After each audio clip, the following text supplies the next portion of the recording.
For those of you on the live stream, we will be beginning in just one moment.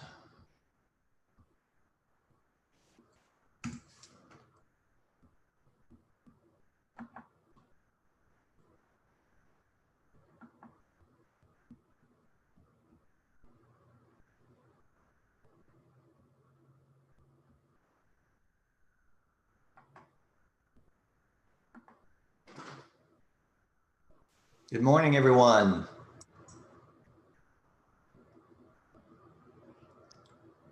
Morning. All right, I'm on. Hey, hi Patrick, how are you? Hey Liz, doing all right. I like your painting in the back. Oh, thanks. Judge, can I ask you a question before you start? You may. Did you just hear of a 5.5 earthquake in Ojinaga today at 9:15? I had not yet heard that. Yeah, it was a 3.8 here. Judge Mike Torres from El Paso just called to tell me and said he felt it. No kidding. And well, so I didn't either. And evidently there was one earlier up at Mentone.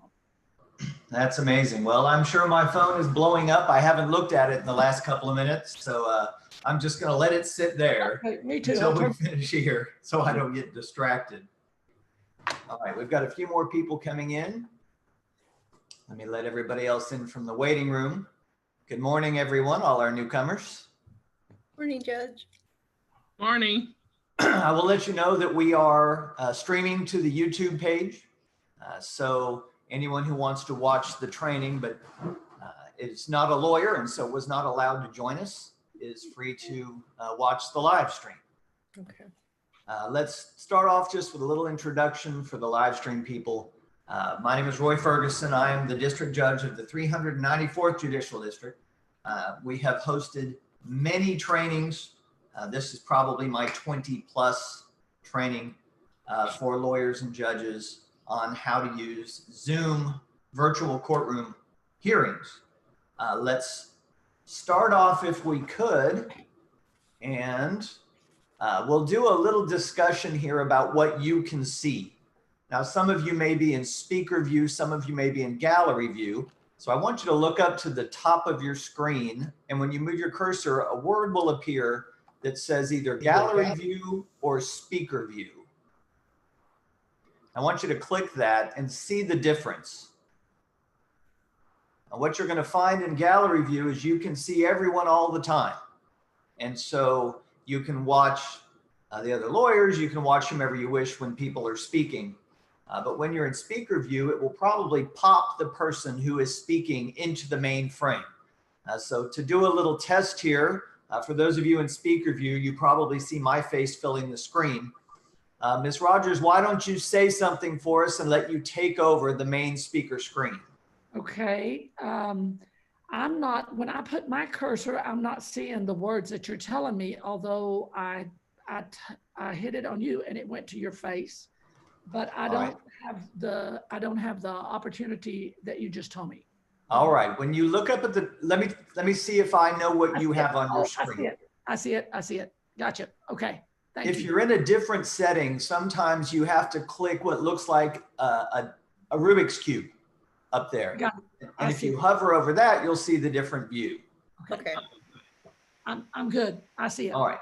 So you can flip back and forth depending on your preferences. I tend during hearings to keep it on gallery view, just so I can keep an eye on everybody and know what it is that's going on. I want to make sure that no one's talking to a witness, for example. So I'll typically keep it there. When I record and when I stream, it always seems to do speaker view no matter what setting I choose, unless I go into my options and tell it to record all three different ways. So when you are on the YouTube watching, or anyone else who's watching, they're going to see it in the speaker view no matter what setting I have on my screen. Now, one really preliminary thing is the way that you are set up is going to be crucial for the quality of the signal you send. And I'll show you what I mean. I'm now sitting where I would probably sit if I weren't constantly changing things for purposes of this. I would be about this close to my screen so that I fill the screen. A good comparison is you can see Mr. Escudero down there. He's filling much of his screen. Look at his shoulders. He's filling probably more than 50% of the screen. And now pull back and let's look, say, at Mr. Gabaldon. He's a little bit further back like this. So when you're in the gallery view, he's really pretty small.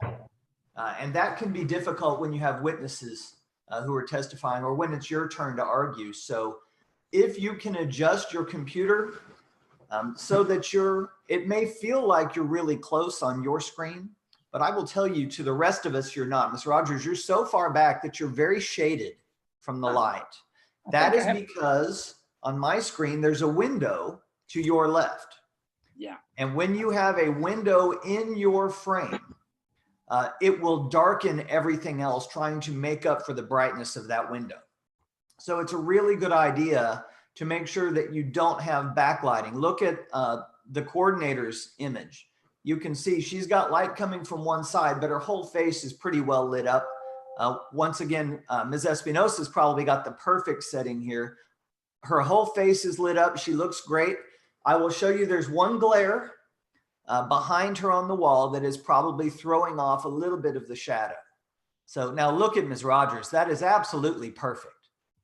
That is perfect lighting. You could probably stand to be a little closer when it's your turn to argue. You don't need to do that most of the time. When you are positioning witnesses and you're practicing for your hearings, there are two ways to do it, and I will probably control which way it is. They can start like this so we can see their face.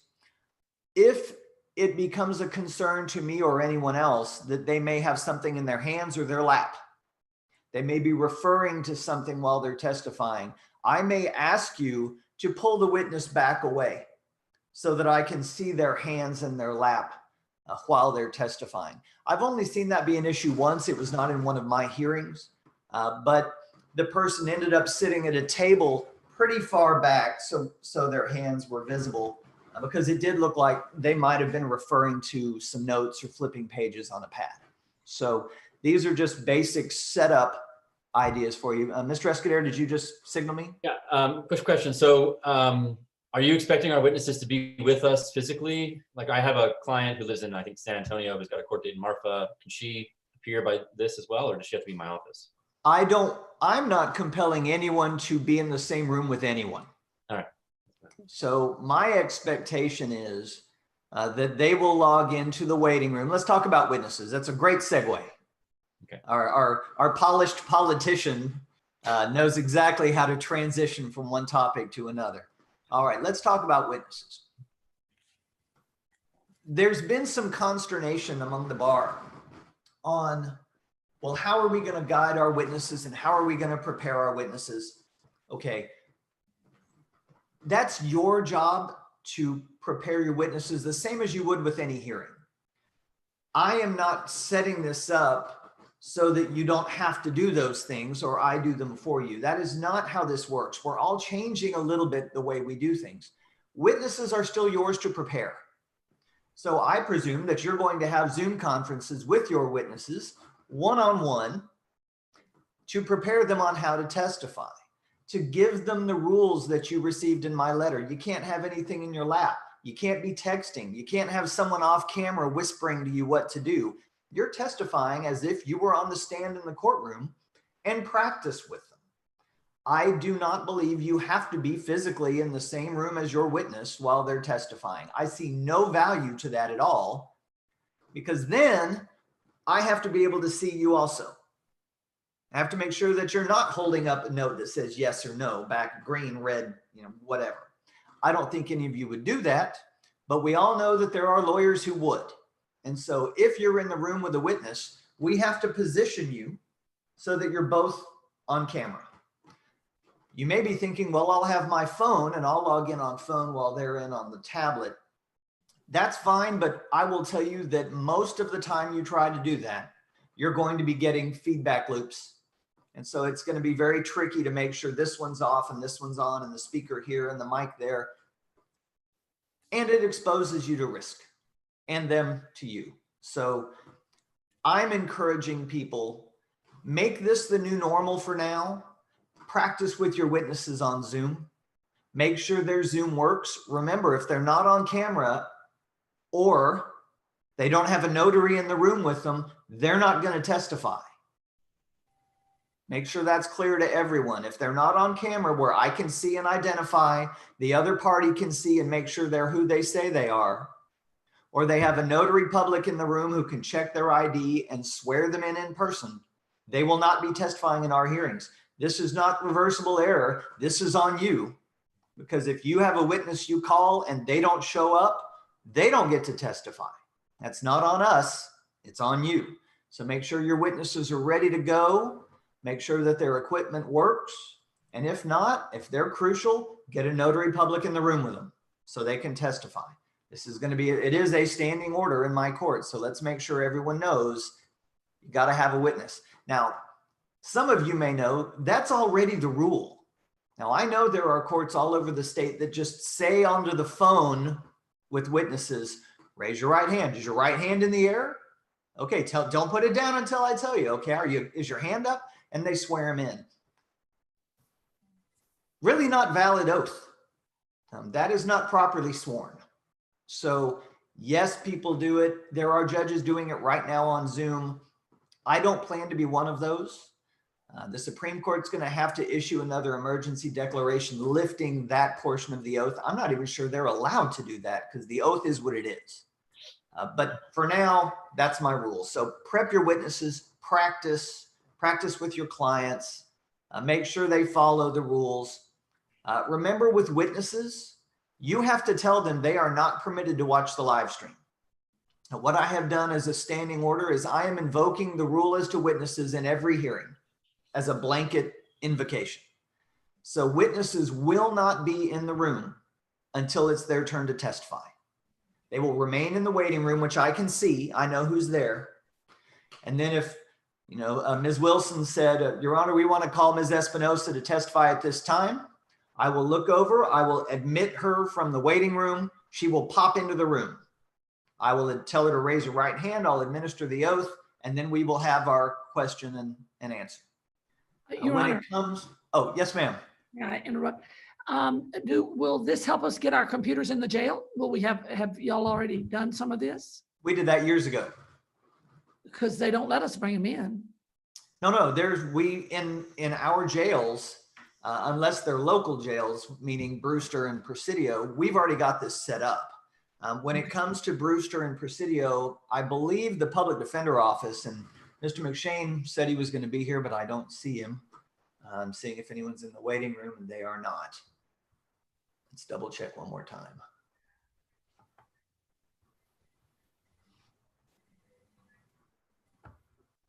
No. Mr. McShane, are you here? Under a name I don't recognize? No. All right. I believe that they're working right now to install the software where they need to install it in the jail. already have. Okay. So, Okay, but for us to practice with our client, as you're suggesting, means we have to take our computer in and practice on Zoom. And I've had big problems with any of that with Presidio County particularly. But I think you'll help me back that up. we'll keep working on that. I thought that the process of all jails in my district was already underway. We have the ability to do this from any jail that will create this system. So we could plead, because they've lifted the venue requirements, the location requirements at the Supreme Court level, I can plead someone from Texarkana Okay. if they can get on camera. Okay. So that all of those restrictions were lifted in the third, maybe it was, Supreme Court emergency order. Y'all can correct me if it's the wrong number, but they lifted that so we wouldn't have this problem anymore and we could keep these cases moving. Part of it is because there are people being held on misdemeanor failure to appear warrants all around the state. And if we could get those hearings, bond hearings could happen and those people could be released. So very quickly, I think they wanted to lift that restriction to protect people who are trapped in jail all over the state. I have not issued a standing order for my criminal defense lawyers on misdemeanor detentions. My understanding is our magistrates are doing a pretty good job making sure that people are not held indefinitely on misdemeanors. When it's brought to my attention that there's a problem, I've just addressed it one-on-one. We just don't have as many inmates as some of the cities do.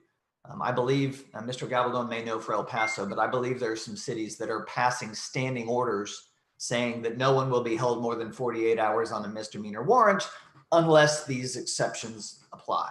Has El Paso done that for El Paso County jails? I believe so. They're moving pretty quick to try and alleviate the stress on the jails of new people that are getting arrested. I don't know what the days are, but they're moving fast. They have some rule. Right. Okay, good. Well, if my defense attorneys here on the call have a problem with someone who is being held indefinitely, or we need to address a bond issue, remember, number one, you go to the original magistrate if there's not a charge, or you have to file a writ that gets it to my attention or brings it within my jurisdiction. Otherwise, you're going to have to go back to the original court, the original magistrate for people who are not yet indicted or charged in county court. I do believe that our county judges and JPs also all have licenses provided by the OCA with Zoom, so they should be able to do it the exact same way I would. You shouldn't have to do a writ if you can get the magistrate on the line. Save yourselves that effort. Call the state, see if you can work something out, get it done by the original magistrate. Save yourself the effort. So, all right. Now, Ms. Wilson, I'm going to use you as one more example for initial work.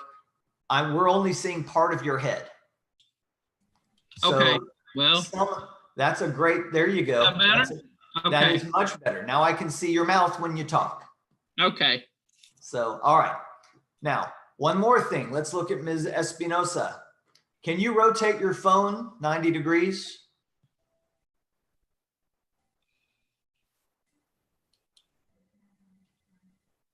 There we go. Now she fills the screen. So remember, whenever you see it this way, if it's a witness, tell your witnesses and clients, rotate their phones, set them down. Don't try to hold them and make us all seasick. One last thing, they do have digital backgrounds, virtual backgrounds. A lot of people are using those if they're concerned about family, stuff in the background. I will tell you, there's one very funny thing. If you're using a virtual background and you tilt the camera so that it shifts up, it does not look like the virtual background has moved. It looks like you fell out of your chair or off of a cliff. It's hilarious, and everyone will have a laugh at your expense. So keep in mind, if you have a virtual background, it needs to be a planted camera. Don't mess with it. One other thing, if you keep yourself off of mute when nothing's happening that you would have to speak in, I want to remind you that these these microphones are very sensitive. You don't have to make the sound right in front of the microphone for the camera to pick that sound up, and that includes things that sound like bodily functions. So be aware, we hear everything when your microphone is not muted. So last time I'm going to mention that. All right, let's talk a little bit about our hearings. We haven't had a problem with arguments. It's been very easy. Ms. Rogers was in a hearing with me yesterday where we had, 7 different people. And we really had no problems with people talking over or interfering. It was very smooth. So I'm not really concerned about that. However, what we are seeing is that people are not practicing enough on how to use documents. I want to give you an example. In an argument yesterday, I had something a little bit like this. Well, Judge, under this section 104, it says this, but if you look at 108, it says that. And under 551, they have to do this with the agenda, which is attached as Exhibit H, and the other one's attached as Exhibit I2. All right, I have a tablet in my lap. How many of those exhibits did I see in the course of that argument?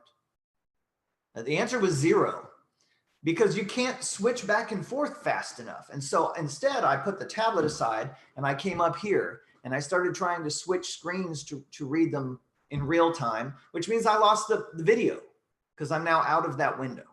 All right. I want to show you one way that you can do this, and it's really effective. It requires you to slow down. That's not a bad thing.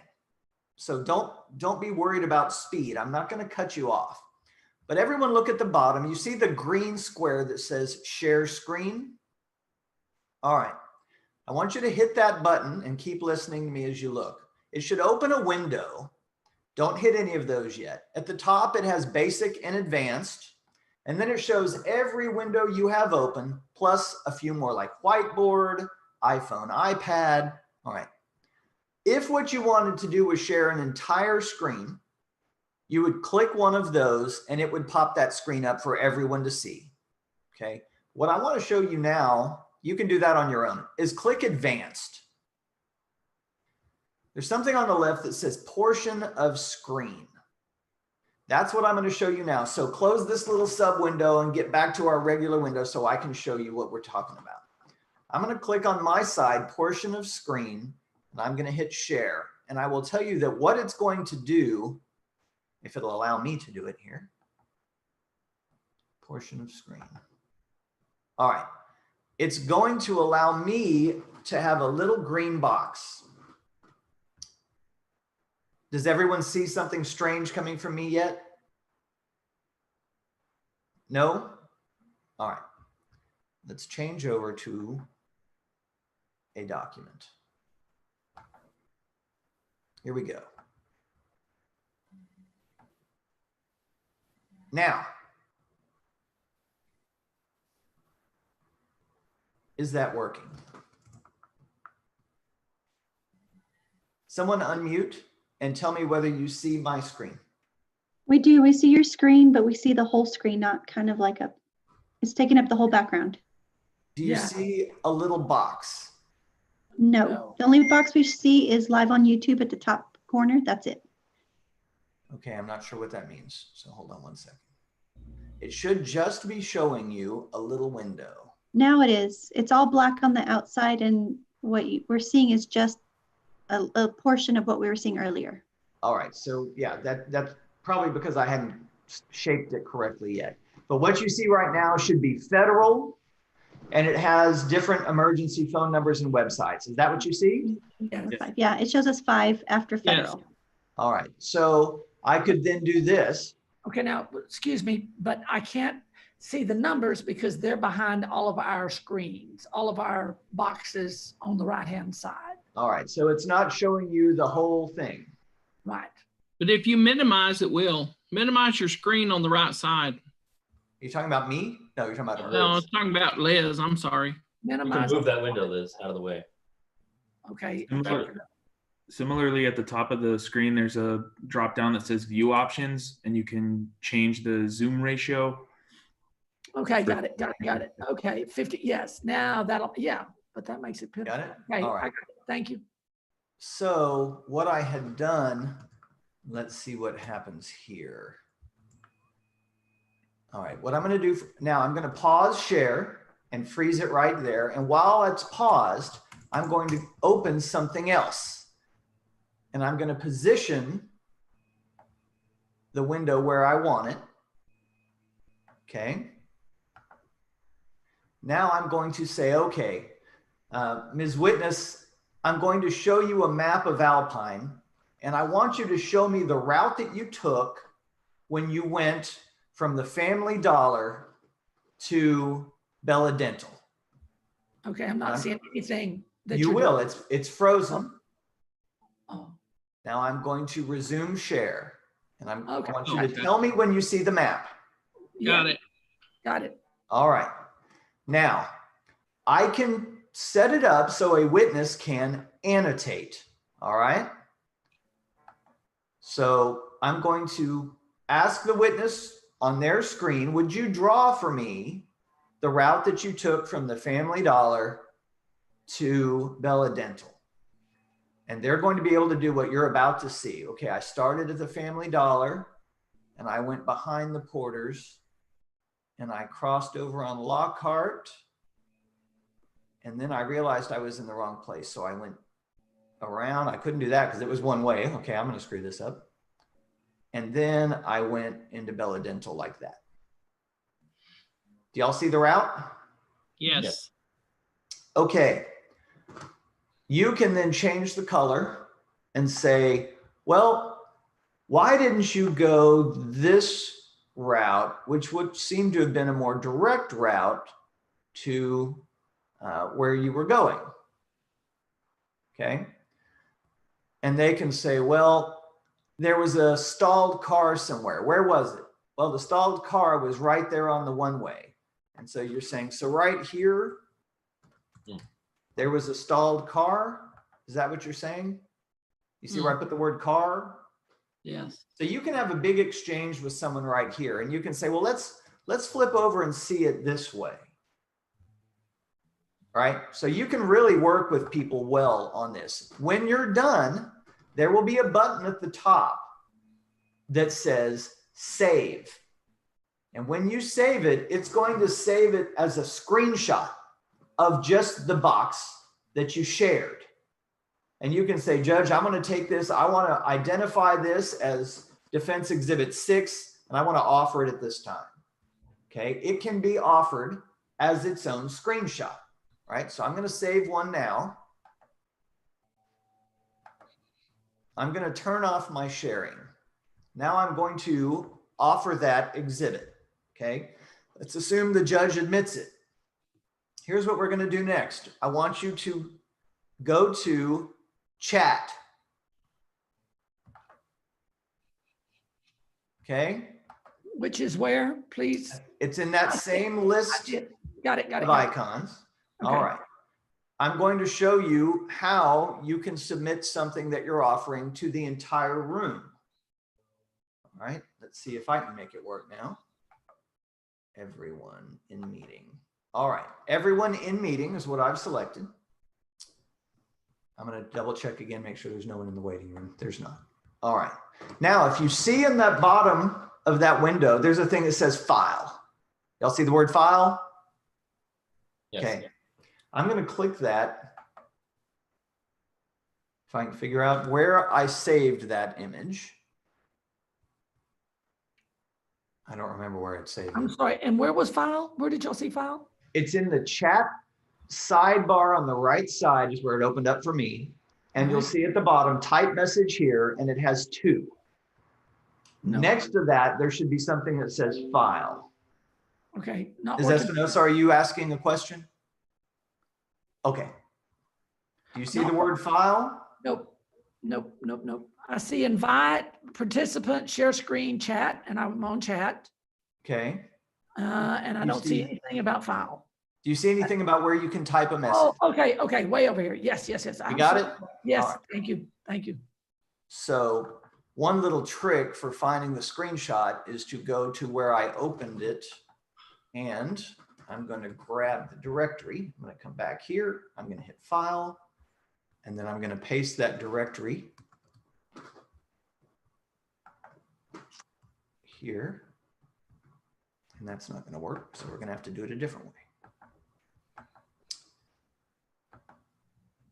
Okay, documents, Zoom. All right, so it saves that screenshot in your documents/Zoom directory. And then there's going to be a subdirectory for each hearing that you have.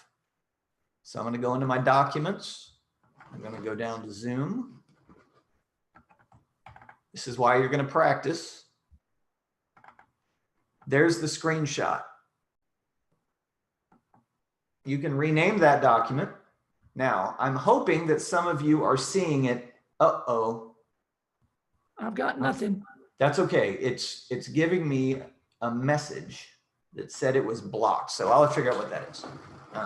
It's probably because it saved it in a format that I don't have authorized, which is on me. I have authorized JPG. I think it saved it as a PNG file. Okay. Let's see. I'll tell you right now. It saved it as a PNG. I will fix that as soon as we're off this meeting. So you'll click file, you'll select the file, it'll upload. When it does, it goes to everyone. If there's something you want to submit in camera just for me to see, if you see the word everyone, I want you to click it. Okay. And then I want you to find me in that list. Okay, now right now, we're going to also show something else. Everyone picks someone, one person from that list. Okay. When you do that, it changes to the word privately. Does everyone see where it says privately? Yes. That is truly a private message. It is not recorded. It is not saved. I can't see it. So you can type a message there and send a private message to someone, and you'll see that it says from me to that person privately.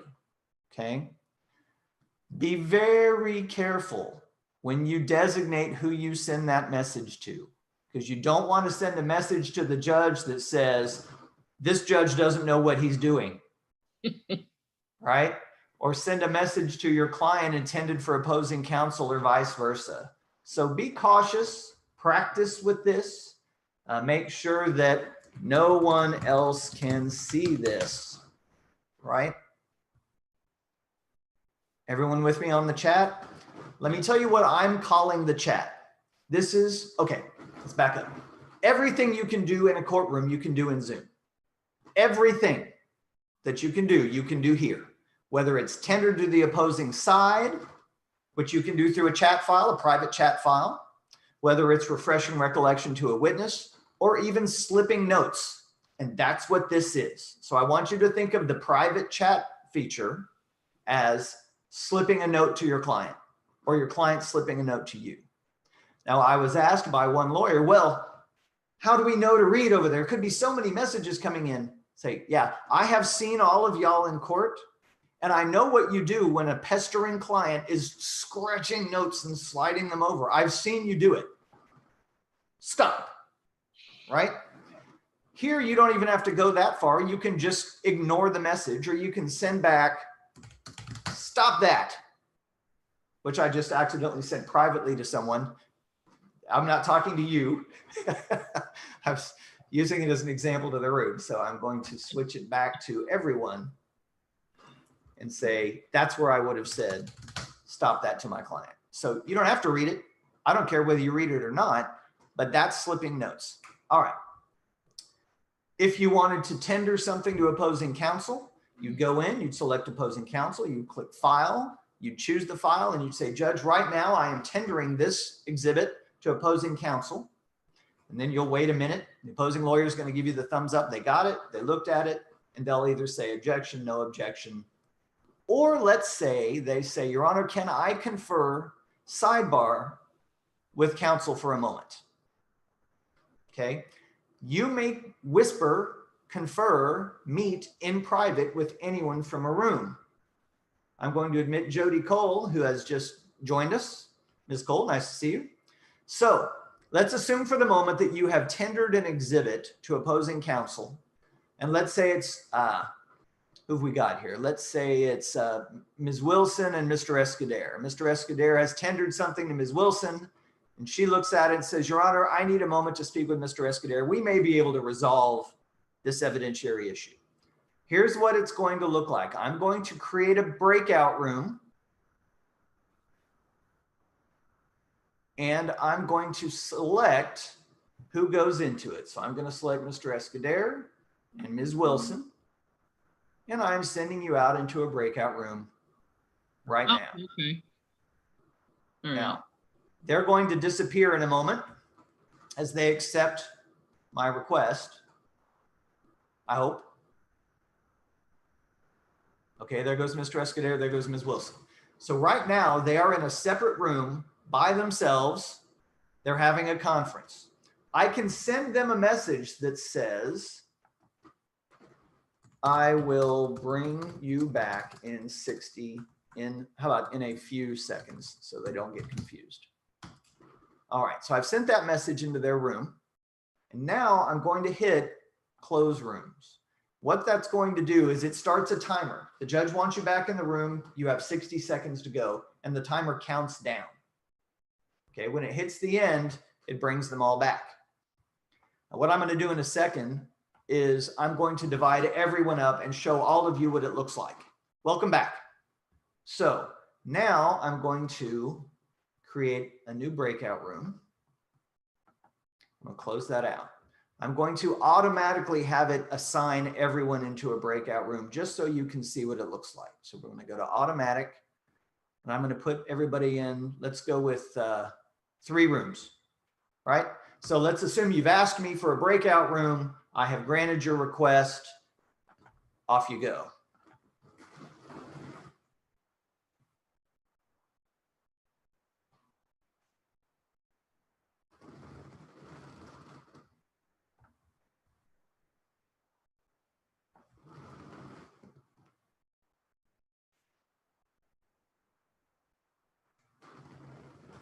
And now here I sit all alone.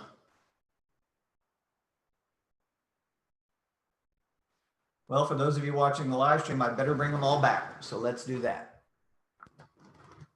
The countdown has begun. Everyone in the room is now getting a 60-second timer on the screen, counting them down. And they'll pop back in as they wish.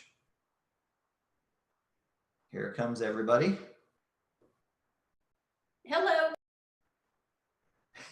Hello, Ms. Cole. So I will tell you, oh, let's wait. I think there's a couple of people who still aren't back yet. I'm gonna close that window. All right. Let's see who's left. They've got about 20 seconds left. Here they come. Okay. Now, there's been some concern among the bar that judges can't be trusted with breakout rooms. It is true that we have the ability in Zoom to pop into a room. There's a little button that says join room, and we can step in and join a room. We can't secretly monitor a room. We can't spy on your room or record your room, but we could, if we wanted to, click the button and appear in your room. I will tell you, as part of my standing rule, I will never pop into your room. I will, if I need you, send a message into the room, or I will close your room on a 60-second timer. I will never surprise appear in your room to see what's going on. So I want to take that off the table. I think every judge has that same belief, but if you're in a hearing with a different judge and you're concerned, just say, I want to make sure before we break out that it is your policy that you will never pop into the room, that if you need us, you'll close, but you won't enter. When they say yes on the record, there's your protection. If they do, when you come back into the main room, which is being recorded or transcribed, you can say, Judge, I want to put on the record, I was meeting alone with my client and you popped in, which you said you wouldn't do. So I just want to make it clear that's what happened. Protect your record like you would if you were meeting in the lawyer's room or the library at the courthouse and the judge opened the door and peeked in and heard something they weren't supposed to hear. That's what you would do. So you do the same thing here. Everything can be done here that can be done there. Okay, let's see, what else have we got here? Why don't we take some questions and see where that leads us? So do y'all see the raise hand feature? Have you noticed the raise hand feature? Where's that? All right, let's make sure I can find it again. Let me close the chat window. All right. In chat, when you open that chat bar on the side, I believe at the bottom there's something that says raise hand. Now I can't see it because I'm the host. Do you see raise hand?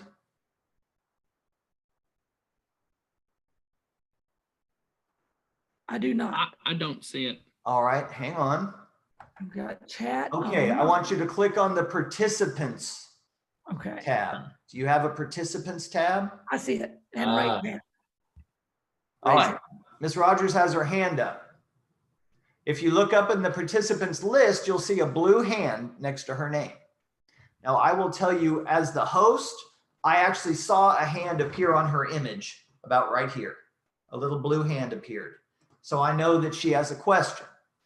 The reason that will be useful for you is when you are in hearings and everyone is muted by the court, and the court has the setting on that you can't unmute yourself.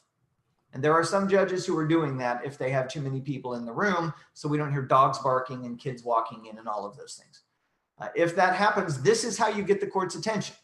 You go over there and you click raise hand, and your little blue hand will appear right here. And everyone will know you have a question. So I have not turned on the mute all block. I'm trusting the lawyers to control their own mutes.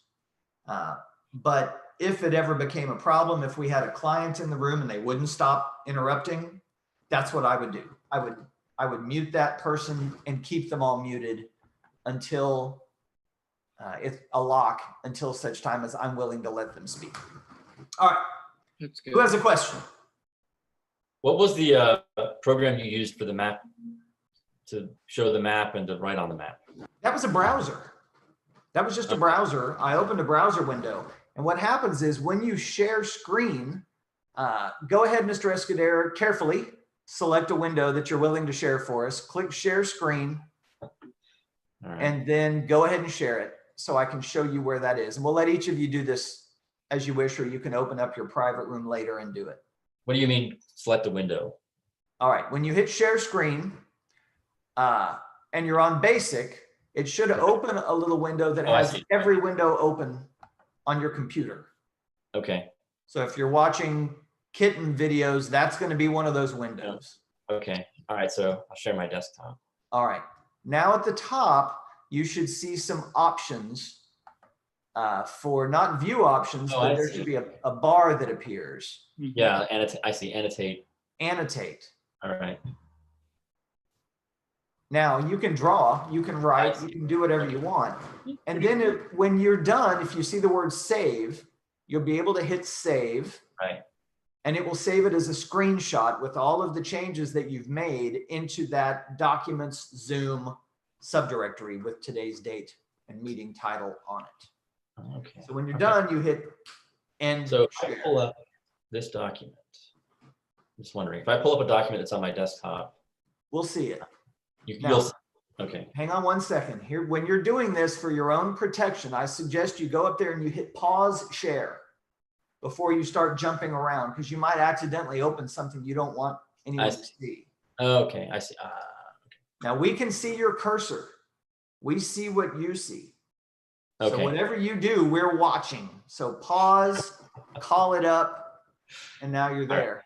And remember that, keep that right there. Go ahead and stop the share. Start another one and hit advanced options. And then choose what you want me to see blown up and blow it up for us. You'll see the box appear and it's green, right? Okay. You can adjust, and you may want to pause first. You can adjust the size of that green box. And then it will show me only a pop out. Y'all know what I mean by pop out? There are some programs where if you have a giant document, you highlight a square and it blows that little part up to the whole screen. That's what this will do. I don't see a green box. Did you go to advanced? Oh, okay. I see. And then choose portion of screen? No, let me do that.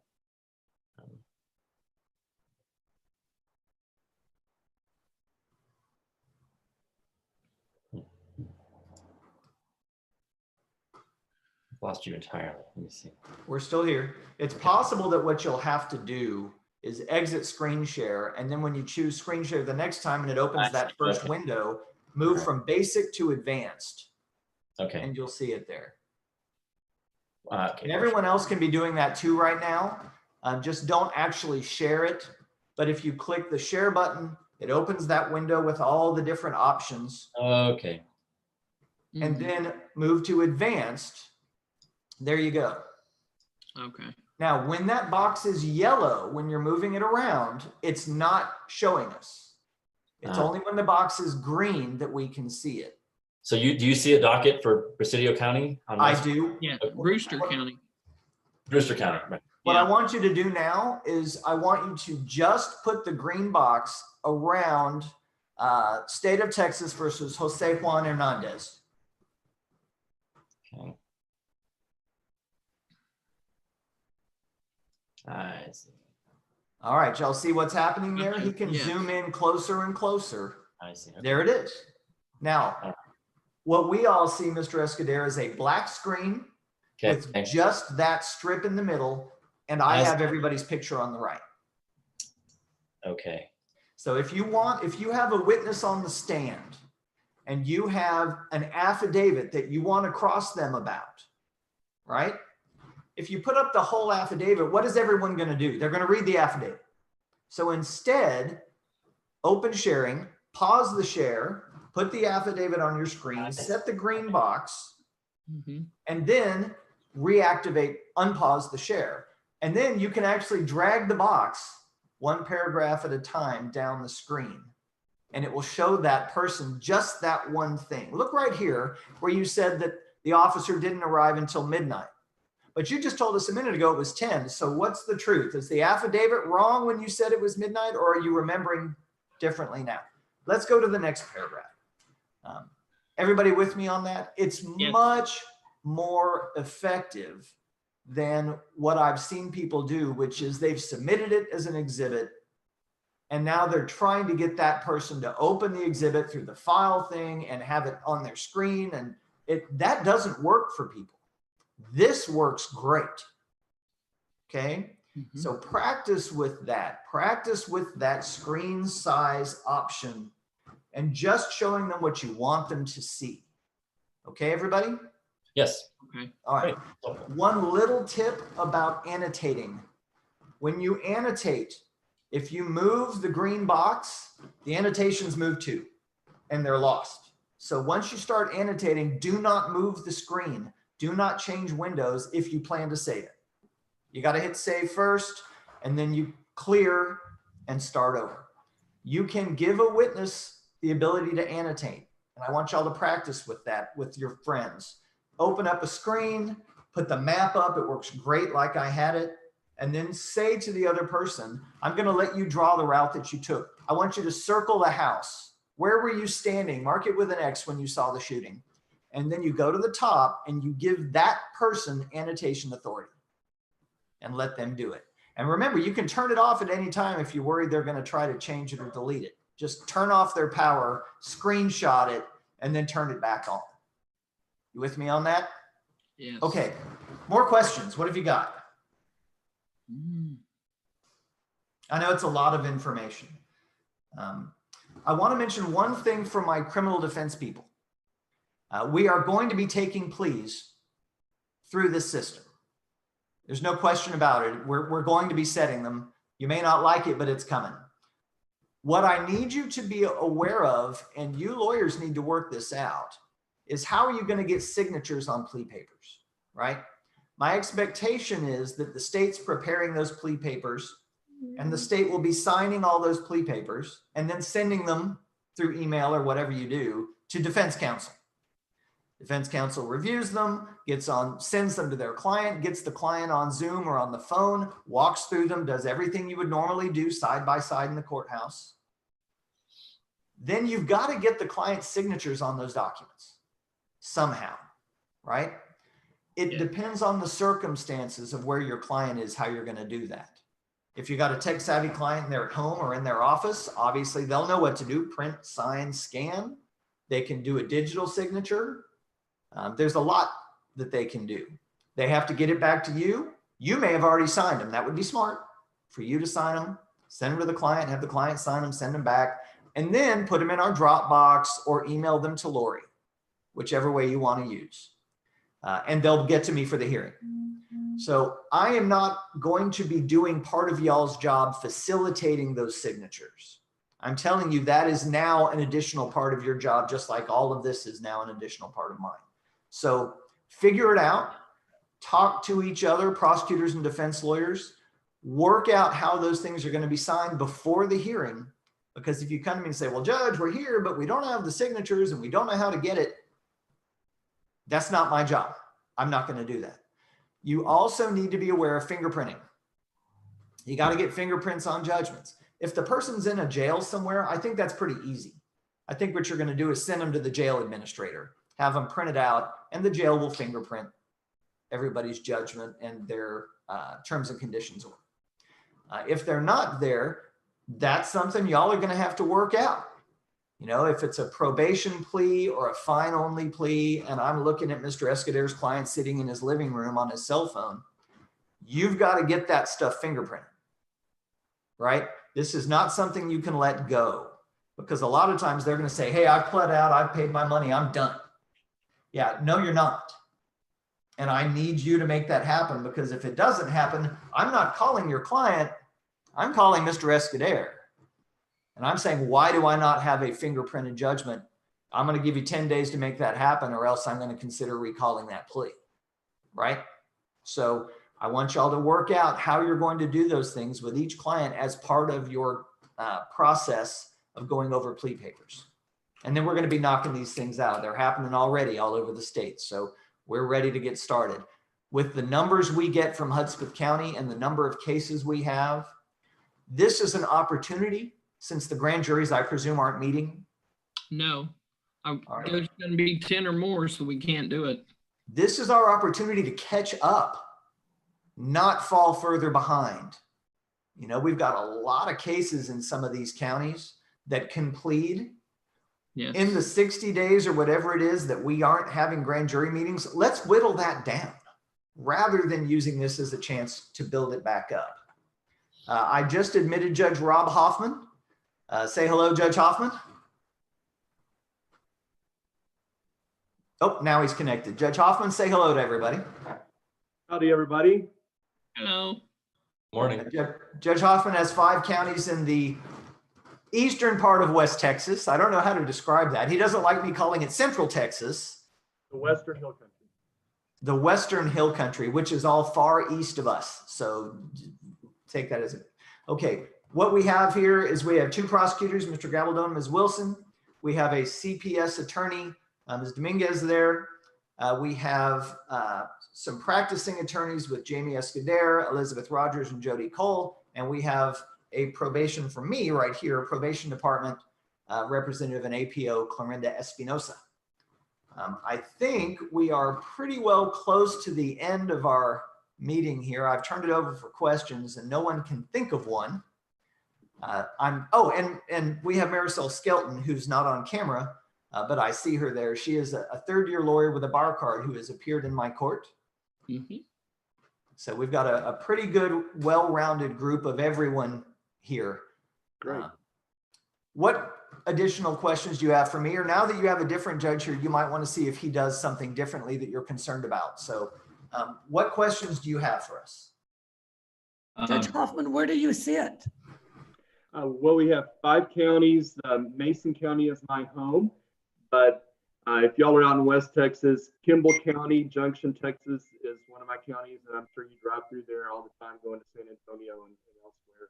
But we have a strange district that's skinny and tall all the way from, I like to say, from the Colorado River all the way down to the Nueces River. But it's not nearly as big as Judge Ferguson's. Yeah. And don't you forget it. Yeah. He's got Junction and Rock Springs, and then Brady, Mason, and the one I always forget, Menard. Menard. And Menard. Those are his 5 county seats. I just had a case with that Sandy, Miss Wilson conflicted off of, and I had dealings with Tanya Alshwedy and her first assistant, and they were both very, very pleasant to deal with. Right. She's our DA, and we grew up together. There's one ranch between her families and mine. And then, of course, Mr. Lupton is a lovely, lovely person and does an excellent job. He does. And I'm from Uvalde County, but I don't need to take up everybody's time telling you that. So. Well, that's okay. We know Judge DuBose as well. So Good. Mr. Gabaldon, you had a question? Yeah, Judge, I was wondering about fingerprints, and I'm still talking with a lot of different defense counsel to see how to get that done. Would the court entertain an exhibit of prints? Currently, I'm thinking at least one example would be getting a certified copy or a copy of the booking information from the jail that has the prints that were taken at the jail, and introducing that as an exhibit along with the plea paperwork in the packet.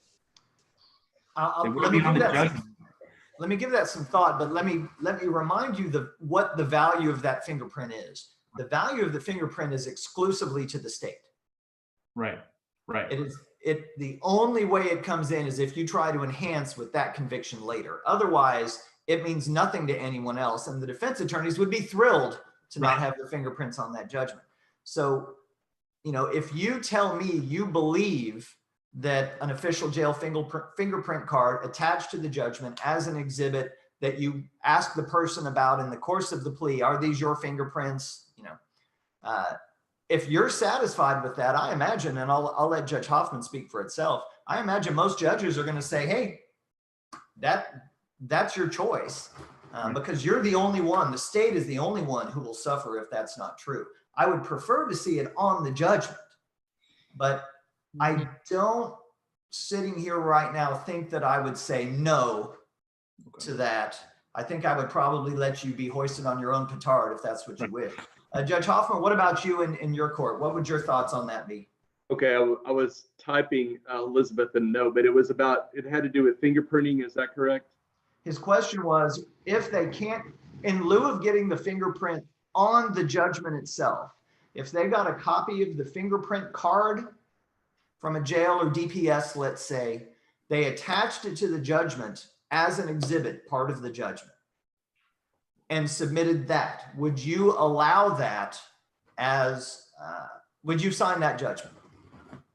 I think that might be problematic because, you know, the person in court has to be identified. The person that actually did the plea, who was in court doing the plea, has to be identified by their thumbprint. And how could you verify that the person who did the fingerprint card at the jail is in fact that person? So initially, I think there may be concerns, and you know, TDCAA is probably going to try to come out with some guidance for you on that.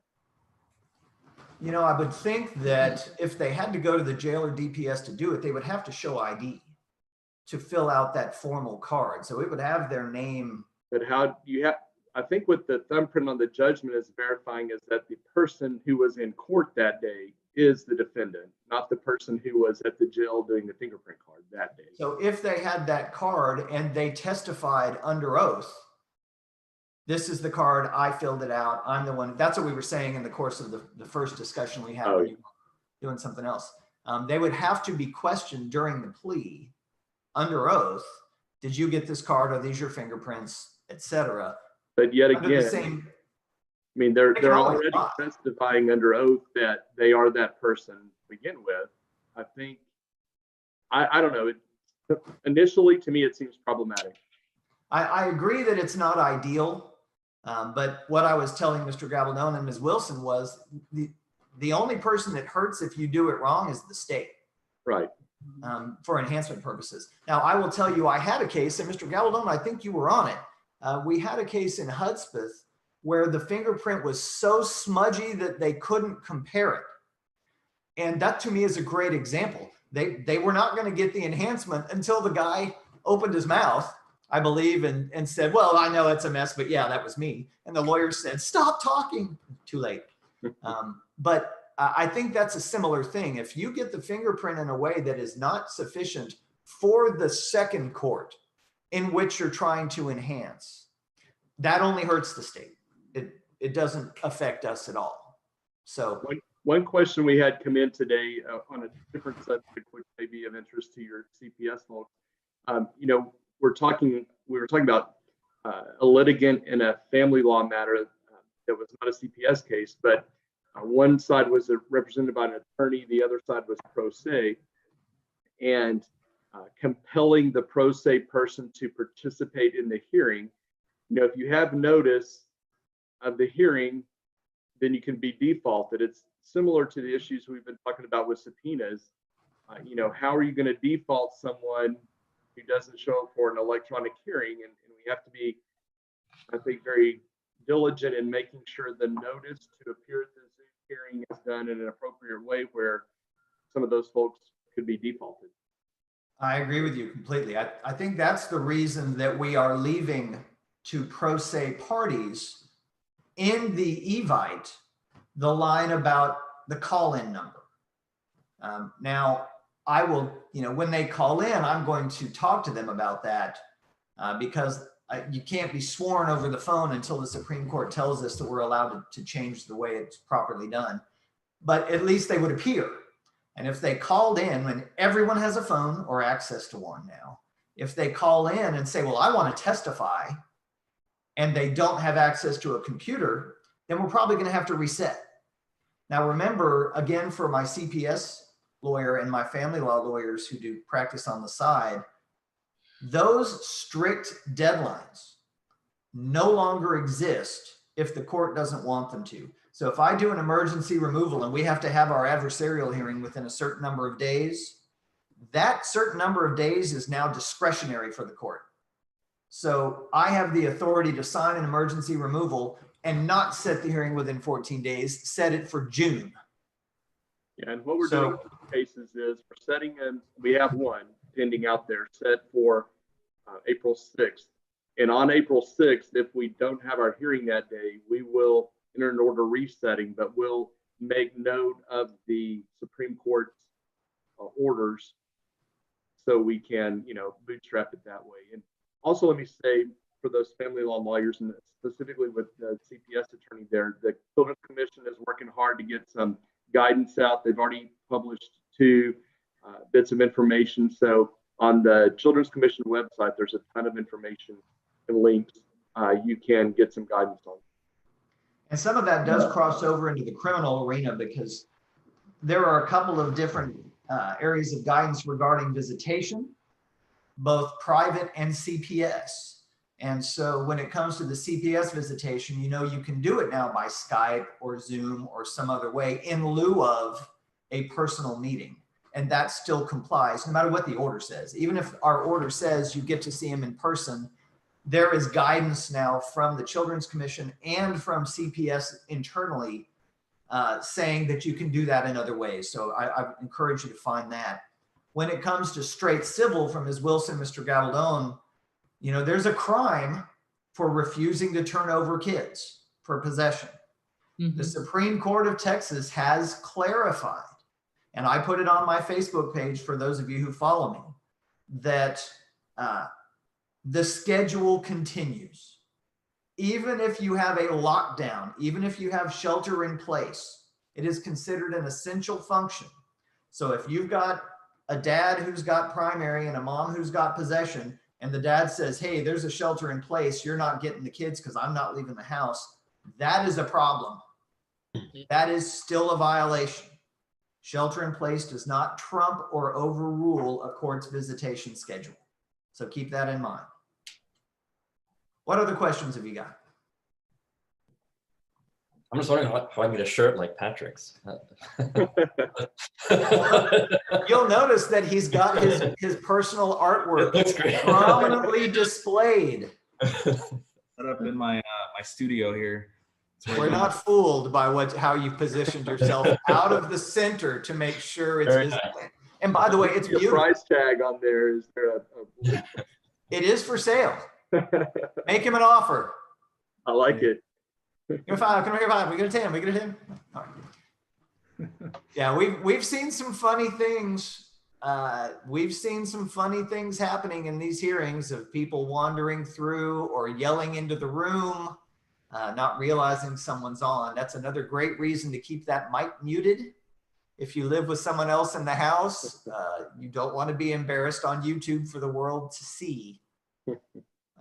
I really want to, as we leave, I really want to encourage you to work together with your friends in the bar and practice. You don't have to have mock hearings. They're doing that in San Antonio and some other areas, these formalized mock hearings.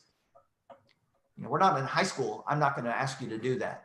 But I do want you to just hook up with your friends and practice this stuff in the course of having conversations.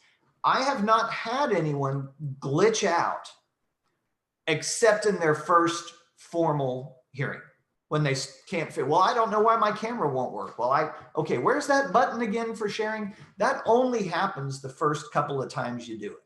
So if you practice with your friends or your high school friends or whatever, you'll be polished at this before you turn around, and it'll really become a new normal. Mr. Gabaldon, your hand is up.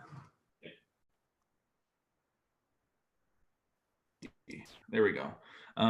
Are counties going to be saving the video recorded hearings, please? We are not. Well, no, we're saving them, but you don't get them. Okay. We're saving them. The OCA wants us to save them just in case something goes wrong. What we are doing is we are putting our court reporters or court recorders, in my case, as a member.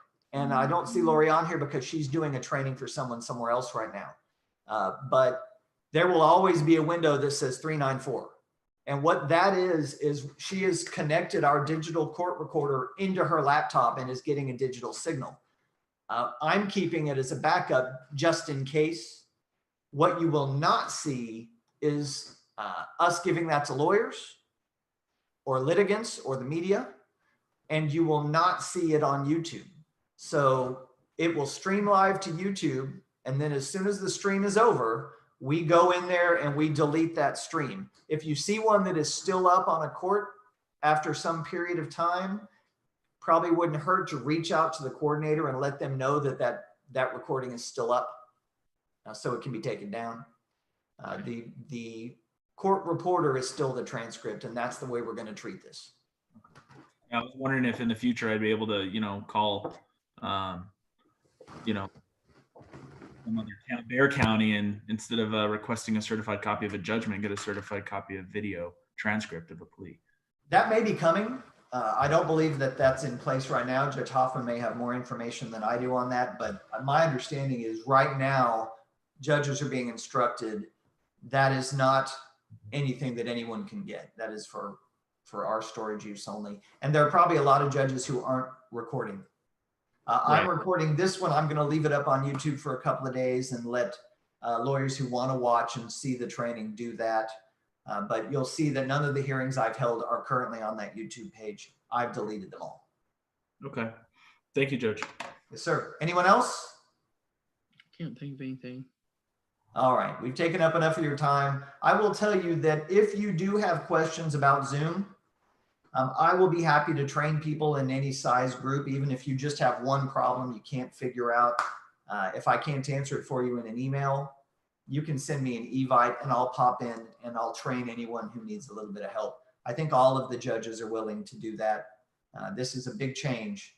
And the truth is we don't know how long it's going to last. There's a real political struggle weaponizing this from every side. But the truth is we are going to do our part because I don't want to be responsible for anyone getting sick. I want to make sure that the quality of justice remains high. And I'm not going to do anything to degrade that. But at the same time, I'm not going to be responsible for a lawyer or the lawyer's parents or the lawyer's spouse dying because I forced people too soon to come back to court for a hearing that we could have done this way. There's also the chance, I've heard it said in some of these meetings where I'm just watching, that there are people at the tippy top who don't ever want to go back. They want to make this an option going forward forever, even when we're not in a lockdown or an epidemic, so that we can plead people from jail where they are. We don't have to bench warrant someone out of the federal system and wait 6 months when we're trying to do a plea that slides under someone else.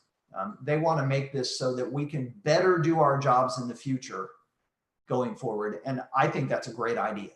So I would expect guidance coming down before this is all over, telling us when we can use this discretionarily in the future and when we can't. So learn it now, get ahead of the curve, help your friends who weren't able to join us today, practice, and then let's start turning these cases over. You know me, I like to move those cases. Mm-hmm. So Judge Hoffman, do you have anything you want to say before we close out?